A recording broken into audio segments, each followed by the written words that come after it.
tersemat di dalam hati para sahabat, sebagaimana saya katakan pada malam kemarin, itulah perjuangan, pengorbanan, dan juga dengan usaha dan upaya daripada Sayyiduna Rasulullah sallallahu alaihi wasallam selama tidak kurang daripada 13 tahun untuk menanamkan iman dan yakin ke dalam hati para sahabat. Kalau sudah tersemat iman dan yakin di dalam hati siapa saja, itu kita nak bagi kalar macam mana terpulang kepada kita. Makanya itu setelah tersemat rasa takut mereka kepada Allah, tanggung jawab mereka dengan masa depan, tanggung jawab mereka dengan diri pribadi mereka masing-masing, usaha dan upaya untuk mendapatkan restu dan ridha daripada Allah, macam mana mereka boleh terelak daripada kemaksiatan dan kemungkaran, karena mereka yakin maksiat itu akan berdampak negatif, akan memberikan kesan dan juga imbasan yang tidak baik dalam kehidupan dunia dan akhirat. Kenapa? Dengan mereka senantiasa selalu taat dan setia kepada Allah Jalla wa'ala. Sebab itulah asbabur ridha, rahmat dan maghfirah, dan juga asbab untuk kita mendapatkan kebahagiaan yang abadi di dalam surga. Itu dah tersemat, sehingga hati mereka saat ketika meyakini kalau perintah tidak dilaksanakan, balasannya murka dan dibenci oleh Allah. Kalau pada saat ketika terbabit dengan kemungkaran, mereka mesti akan dilaknat dan dikutuk oleh Allah Jalla wa'ala. Yang sehingga Masya Allah Tabarakallah, pada saat generasi tadi itu hijrah ke Madinah, perintah demi perintah, larangan demi larangan, itu ternyata dengan baginda Nabi kita tidak pernah berkempen. Nabi kita tidak pernah mengancam, awas lo kalau kamu tidak melaksanakan saya hukum, saya masukkan dalam penjara. Itu tidak pernah berlaku. Turunnya hukum hudud, apakah kepada orang yang membunuh, apakah kepada orang yang berzina, apakah kepada orang yang mabuk, apakah kepada orang yang mencuri, jawaban daripada mereka semuanya, sami'na wa ata'na ghufranaka rabbana wa ilaikal masir. Sebutkan di dalam hadis, carikan dalam rangkaian hadis-hadis yang diriwayatkan, yang diantara daripada para sahabat Nabi ada yang menolak hukuman mati, ada yang menolak rajam kepada orang yang berzina, ada yang menolak hukum potong tangan, ada yang menolak hukum subatan kepada orang yang mabuk, kepada orang yang minum. Itu tidak akan ada kita temukan. Hati mereka pasrah. Bahkan bukan setakat pasrah saja, justru yang berzina minta dihukum. Datang memberitahukan, aku terbabit melakukan hubungan di luar nikah ya Rasulullah, bersihkan saya. Sebab mereka yakin kalau tidak dibersihkan di dunia, akan dibersihkan dengan api-api neraka, dengan air api neraka nanti pada hari kiamat. Itu dengan keyakinan yang kental. Saya sederhanakan sebab kita punya tajuk yang agak berbeda sedikit. Saya sederhanakan, iman dan yakin kalau pada saat ketika sudah bertapak di dalam jiwa raga seseorang, maka baik dengan perintahnya, dengan larangannya, perkara-perkara yang dianjurkan, perkara-perkara yang dilarang, hati dengan senang hati untuk menerima dan juga untuk mengamalkannya. Mana buktinya? Kehidupan para sahabat yang semula jadi beradaptasi, menyatu dan sebati dengan hukum hakam Allah Jalla wa'ala, yang menggeladahi, betulkah bahasanya, yang mencemari marwah image seorang perempuan, dipeluknya, diciumnya, dirabanya, tak lama kemudian datang ke masjid minta dilaksanakan hukum Allah. Perempuan selepas melakukan hubungan di luar nikah bernama al-ghamidiyah, ternyata datang ke masjid minta dilaksanakan hukuman rajam. Nabi kita kata tidak, dia ingin membuktikan aku dah hamil, di dalam perutku ada kandungan daripada hubungan di luar nikah. Sebutkan wanita Melayu mana yang mengaku melakukan hubungan di luar nikah dan minta dirajam? Pembunuh yang mana di negara kita yang minta dijatuhkan hukuman mati?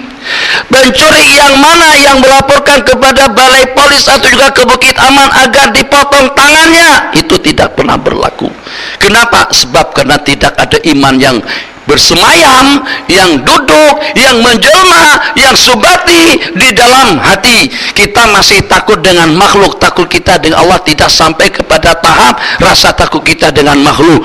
Bimbang dan risau kita dengan makhluk, bimbang dan risau kita dengan penyakit, bimbang dan risau kita dengan musibah. Para sahabat Nabi, mereka memiliki iman dan yakin, qul la yusibana illa ma kataballahu lana. Katakan tidak akan menimpa kepada kita kecuali sesuatu yang ditetapkan dan ditakdirkan oleh Allah Subhanahu wa taala. Jadi terbukti Nabi kita bersabda, balik dulu sampai kamu melahirkan. Lepas melahirkan datang kembali, laksanakan hukuman hudud rajam ke atasku. Nabi kita bersabda, tunggu sampai kamu selesai menyusukannya. Selepas anaknya tadi itu menyusu 2 tahun, dia datang untuk kali yang ketiga minta dilaksanakan hukuman rajam.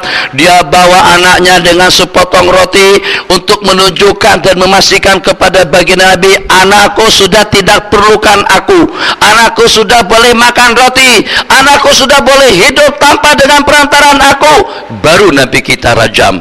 Siapa ada orang yang berani berbuat seperti itu? Masya Allah, tabarakallah. Kalau kita ingin agar hukum hakam Allah ini terlaksana dengan elok dan baik, agar ada kesadaran di masyarakat, agar terlaksana segala ketentuan hukum, maka itu kita mulakan daripada tarbiyah dan taklim, daripada pendidikan, daripada pengajian, daripada ilmu yang pertama, kemudian dipupuk sehingga ilmu dan yakin yang pertama, ilmu memang betul-betul tersemat dan juga sebati dalam kehidupan mereka dengan keyakinan yang bertapak, upaya, usaha untuk meningkatkan keimanan umat, usaha dan upaya dan yang mampu untuk menyematkan iman dan yakin di dalam hati generasi dengan segenap lapisannya, itu adalah para alim ulama. Kalau pada saat ulama tidak melaksanakan tugas mereka dengan baik, mereka tidak mendidik dengan pendidikan agama, ilmu-ilmu agama dengan baik, dan kalau mereka tidak memupuk iman dan keyakinan umat ini tidak akan mungkin boleh pasrah kepada ketentuan hukum hakam dan kehendak Allah Jalla wa'ala. Ini diantara daripada problem yang kita hadapi dalam dunia modern, daripada utara sampai ke barat, daripada timur, daripada utara sampai ke timur, daripada utara sampai ke selatan, daripada timur sampai ke barat. Sebutkan saja dengan nusantaranya, sebutkan saja dengan timur tengahnya, sebutkan saja dengan daerah dan juga dengan tempat-tempat lainnya. Masya Allah, tabarakallah, macam mana kita boleh yakin sedangkan dengan kita sudah ditinggalkan oleh ulama? Macam mana dengan kita boleh mendapatkan dadahan dan pendidikan agama, panduan dan pencerahan, sedangkan kita sudah ditinggalkan oleh ulama? Macam mana dengan kita boleh memupuk iman dan ketakwaan kita kepada Allah, sedangkan kita sudah kehilangan ulama? Mana ulama kita?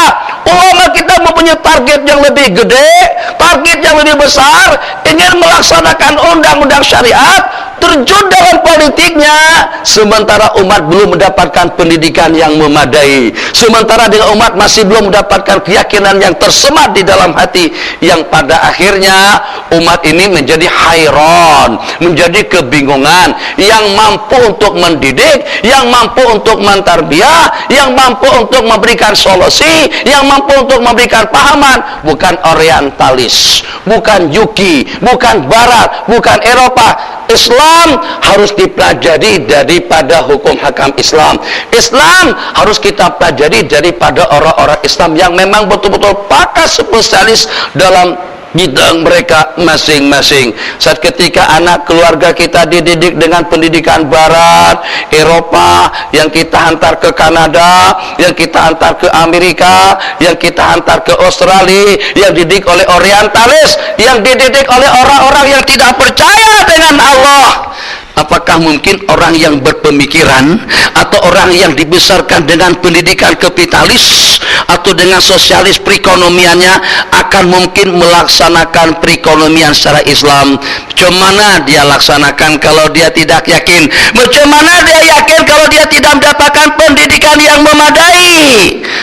Ucapkan, pertanyakan, pertanyaan yang semacam itu kepada ulama-ulama kita. Ulama-ulama kita asik dalam dunia politiknya, Masya Allah, tabarakallah, mengangan-angankan sesuatu yang kita angankan bersama. Memang betul, kalau tidak ada kuasa politik, kita tidak akan mampu untuk melaksanakan syariat agama kita. Tapi tidak akan terlaksana syariat Islam kalau tidak ada pendidikan agama. Kalau tidak, berlaku seperti di Pakistan, rakyat yang memberontak untuk tidak dilaksanakan hukum hakam. Kenapa mereka memberontak? Karena mereka tidak ada dasar agama, dan mereka tidak mendapatkan pendidikan agama, baik di dalam maupun juga di luar negara. Satu. Kemudian yang kedua, tidak cukup dengan tarbiyahnya, tidak cukup dengan pendidikannya, tidak cukup dengan ilmu pengetahuannya, harus juga ada upaya untuk menanamkan iman dan yakin. Tengok usaha 13 tahun daripada baginda Rasulullah dan juga dengan para sahabat, tertanam iman dan yakin. Disuruh tidak disuruh, justru minta dilaksanakan. Diancam tidak diancamkan, justru pasrah minta dilaksanakan. Ada amaran tidak ada amaran, ada perintah ataupun juga tidak ada perintah.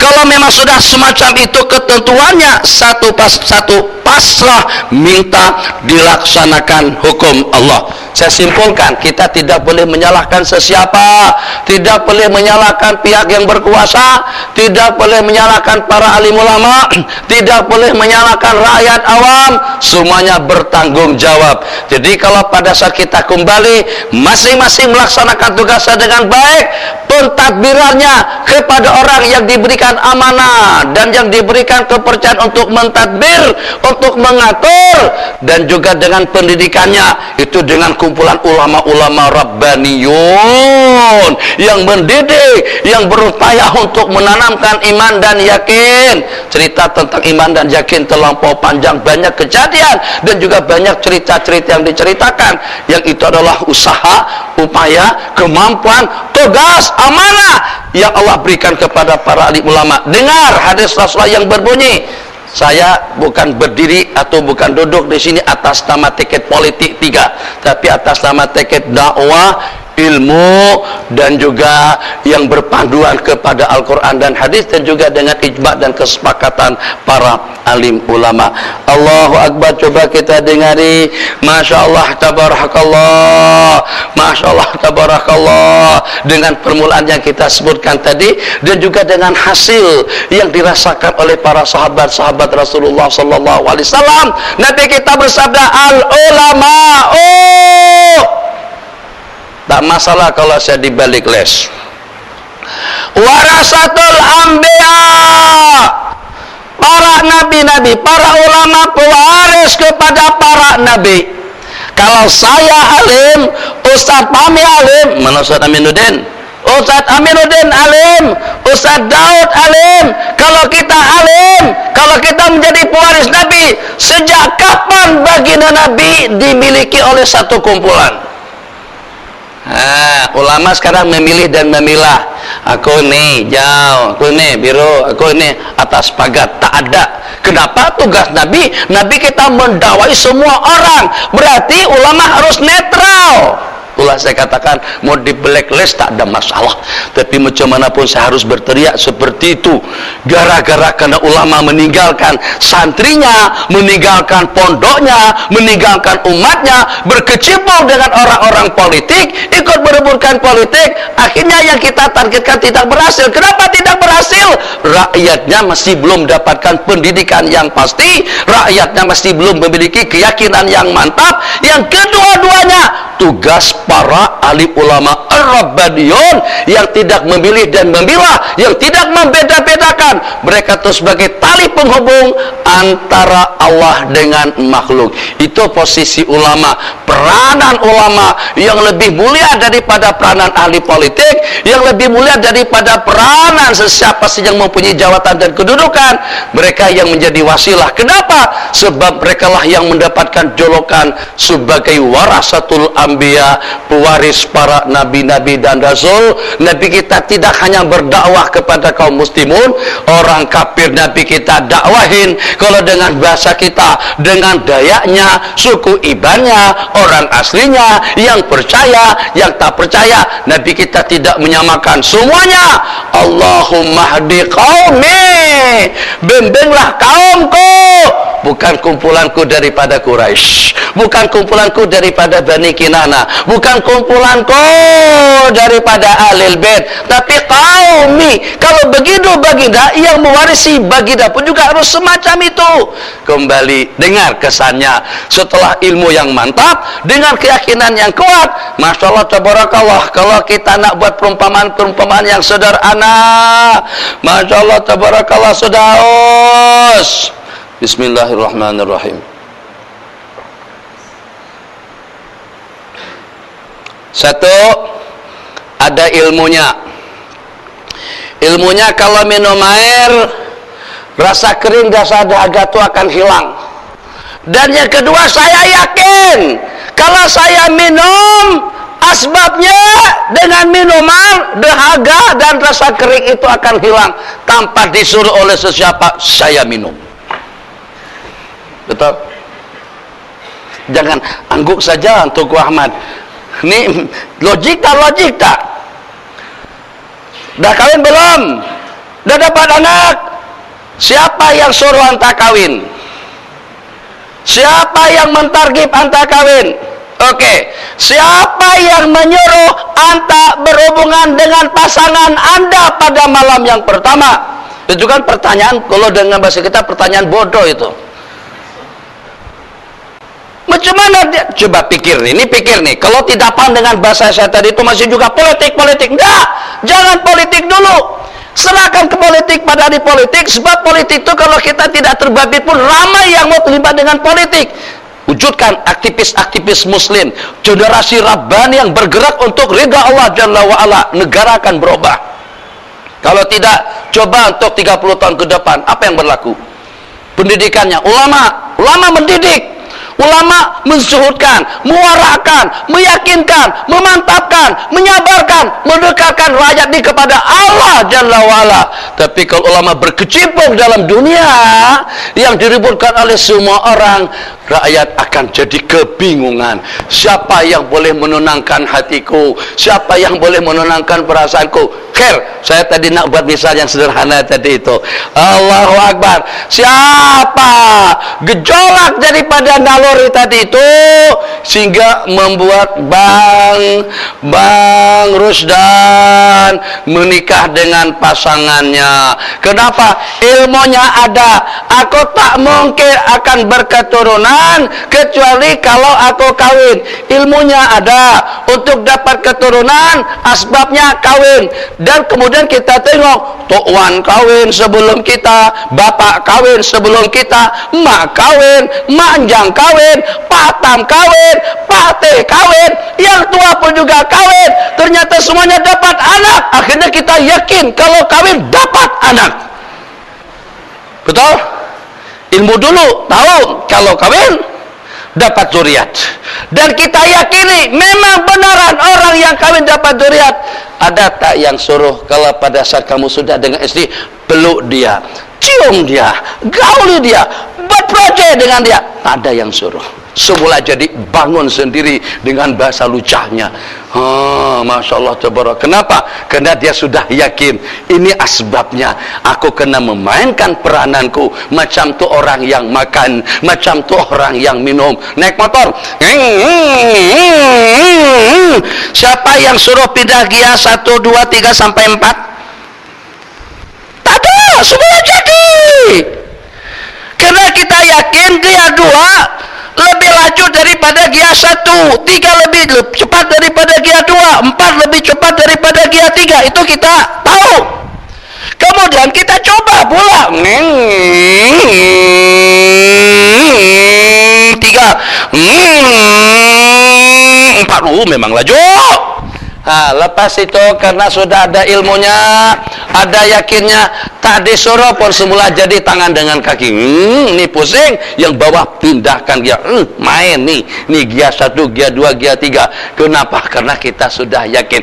Macam tuh juga agama, ada ilmunya, ada keyakinannya. Kalau umat ini tidak diperintahkan dan tidak diancam pun untuk melaksanakan hukum hakam dan hudud secara khusus, umat ini akan melaksanakannya. La khaufun alaihim walahum yahzanun. Itu untuk ayat mukaddimah kita dengan kitab yang pertama. Belum lagi dengan hadisnya yang panjang. Hadisnya yang panjang tentang memusuhi. Di sini ditulis atau dikasihkan nama hati-hati dengan kekasih-kekasih Allah. Cik, kita minta 5 menit. Hati-hati dengan kekasih-kekasih Allah Jalla wa'ala. Tidak mesti harus dengan orang yang berkulit putih, tidak mutlak harus dengan orang yang berbadan tinggi, sedap, besar, tidak mesti dengan orang yang tampan, tidak mesti dengan yang punya kedudukan, tidak mesti dengan yang berhidung mancung, tidak mesti dengan yang berjanggut tebal, tidak mesti dengan yang berbadan kuat, lahap atau apalah dengan bahasanya, tidak mesti dengan orang yang berkulit putih. Tidak ada kriteria yang seperti itu tentang para kekasih-kekasih Allah Jalla wa'ala. Agar dengan kita boleh sopan, agar dengan kita hormat, agar dengan kita ta'zim, agar dengan kita bimbang dan risau. Kenapa dengan aku diperintahkan untuk kita memuliakan sesama muslim? Kenapa dengan kita diwajibkan untuk tidak saling ganggu-mengganggu? Hadisnya banyak. Al-muslimu masalimal muslimuna min lisanihi wa yadihi. Islam muslim yang sebenarnya yang mampu menyelamatkan kaum muslimun lainnya daripada gangguan mulut dan tangan. Apa yang nak direkam, apa yang nak ditulis. Kalau penceramah itu berbicara tentang perkara-perkara yang boleh mencemarkan agama, boleh mencemarkan ketenangan dan ketentraman di sebuah negara, catat, masukkan ke dalam penjara Bukit Aman. Itu peranan daripada tangan. Kalau seandainya ada yang mengajarkan ajaran sesat, kita tidak boleh tinggal diam, sebab itu dalam rangka untuk menegakkan kebenaran dan juga dalam rangka untuk menegakkan keadilan. Masya Allah, tabarakallah. Kenapa? Yang walaupun tidak ada hubungan nasab, yang walaupun tidak ada hubungan keluarga, yang walaupun tidak ada hubungan darah, kenapa kita diwajibkan untuk mencintai saudara-saudara kita dengan bahasa la yu'minu ahadukum, tidaklah beriman salah seorang kamu, sehingga kau mencintai saudara-saudara kamu seperti Anda mencintai diri pribadi Anda sendiri. Kenapa kita diperintahkan semacam itu? Sebab karena kita tidak tahu siapa yang lebih mulia, karena kita tidak tahu siapa orang yang paling dekat, sebab karena kita tidak tahu siapa ahli surga, karena kita tidak tahu siapa yang paling berkenan di sisi Allah, sebab karena kita tidak tahu siapa yang disebut dengan para aulia Allah. Apakah yang pesek hidungnya, apakah yang mancung, yang tebal janggutnya, yang gagah badannya, yang tinggi, yang perkasa, itu tidak ada. Mungkin saja orangnya kecil, penghasilannya kecil, badannya kecil, suaranya kecil, keilmuannya pun juga kecil, tapi ternyata yudu'a aziman, diseru gede dan besar di sisi Allah Subhanahu wa ta'ala. Semenit yang terakhir, dan mohon jangan terkejut supaya tidak ada lagi pertanyaan itu dan ini, boleh? Jadi mungkin kira-kira pada 3, 4, 5, 6, 7 tahun yang lalu, saya pun tidak pasti. Kita dahulu pada masa di Yayasan Sayyid Mukhtar Bukhari itu dengan pengajar di Masjid Alur Malai, kita punya cadangan untuk membangun Ma'had Nuruddin Litafaqquh Fiddin wa I'dadid Du'at. Ingat perasaan? Mungkin dengan Ustaz Hadi masih ingat. Bahkan di dalam buku Buddha ada Buddhapik, di belakangnya di situ ada gambar saya, bahkan ada nomor account dan lain sebagainya di situ, yang dengan kita bercadang untuk membangun Ma'had Nuruddin. Untuk apa saja Ma'had tadi itu? Satu, untuk mempersiapkan para doat ilallah, kemudian yang kedua untuk tafaqquh fiddin, i'dadid du'at wa tafaqquh fiddin. Itu semacam itu lebih kurangnya, yang pada saat ketika itu kita sudah mendapatkan tawaran tanah 9 ekar di Kepala Batas.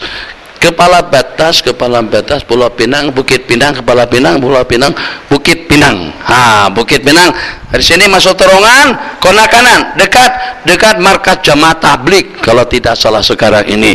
Tapi karena ada masalah sedikit dengan pengurusannya atau dengan tanahnya, yang sehingga yang walaupun pada saat ketika itu kita sudah mengutip derma, bahkan pada masa itu pernah beredar sijil wakaf. Yang satu kelainya 50 ringgit atau 30 ringgit, saya tidak pasti, kalau tidak salah 50 ringgit. Duit itu masuk dalam account Mahat Nuruddin yang dengan jumlahnya pada saat ketika itu dan juga pada beberapa bulan kemudian tidak kurang daripada dalam 70 ribuan RM. Duit itu terkumpul 77, 73, 70 berapa saya tidak pasti. Itu kesumanya direncanakan untuk kita membangun mahat yang berkenaan, tapi Allah tidak takdir, minta maaf terlambat sedikit, Allah tidak takdir. Allah takdirkan kita ada cawangan mahat Bogor, satu yang saya ceritakan di Kucing baru-baru ini, mungkin dalam masa dekat ini nanti di Sabah Sarawak, di Sabah atau di Kiki. Kemudian yang sudah sebelumnya di Negeri Sembilan namanya Madrasah Azil li Suluk Ilallah.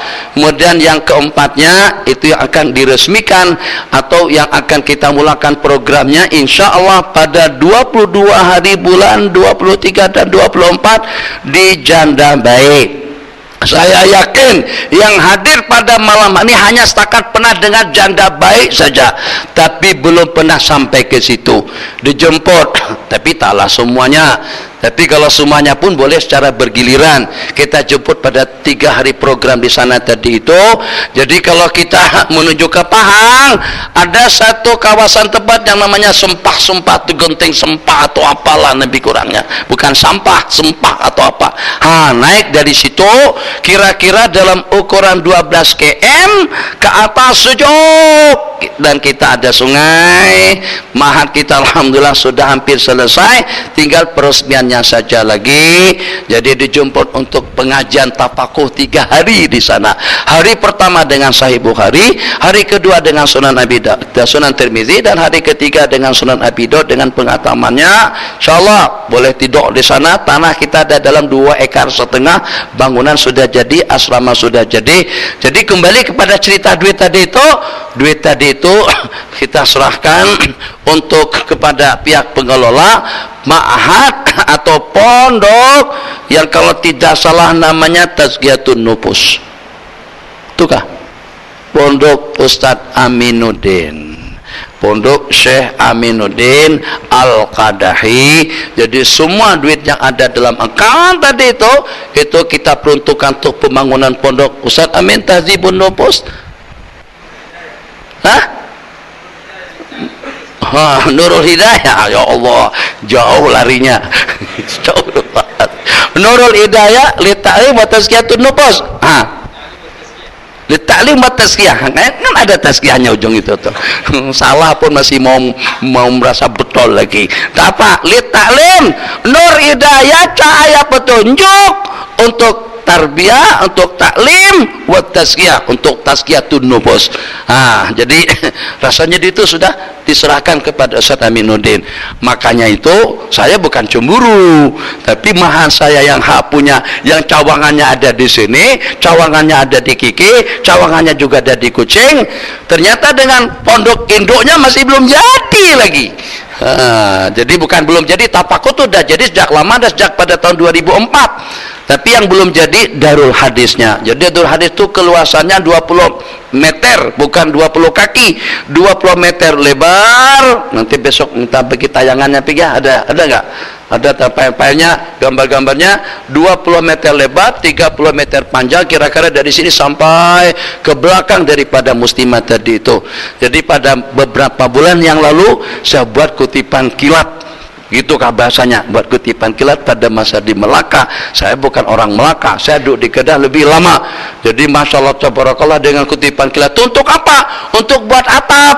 Atap jaringannya sebelah daripada besi. Alhamdulillah pada kutipan kilat pada hari itu pada hari itu pengajian duha di Ummul Qura, Sungai Udang, Melaka. Pernah kenal dengan nama Ustaz Zul? Ummul Qura atau Darul Qura atau Darul Fuqaha atau Baitul Qura, kan mirip-miripnya, ada Quranya di ujung. Di situ tuh saya pengajian tiap bulan, pengajian hadis di sana. Jadi sama Ustaz Zul dielankan dan diumumkan kita akan mengadakan kutipan kilat. Alhamdulillah terkumpul untuk bombong tadi itu mungkin di luar daripada khayalan kita dalam 37.000 rm. Alhamdulillah selesai untuk bumbunya. Tapi sekarang masih silingnya lagi, sekarang masih asramanya lagi, sekarang masih temboknya lagi, masih banyak belanja yang kita perlukan. Rasa-rasa kalau dihitung-hitung semuanya masih memerlukan dana dari 200 sampai kepada 350-an KRM, bukan rupiah. Bukan rupiah.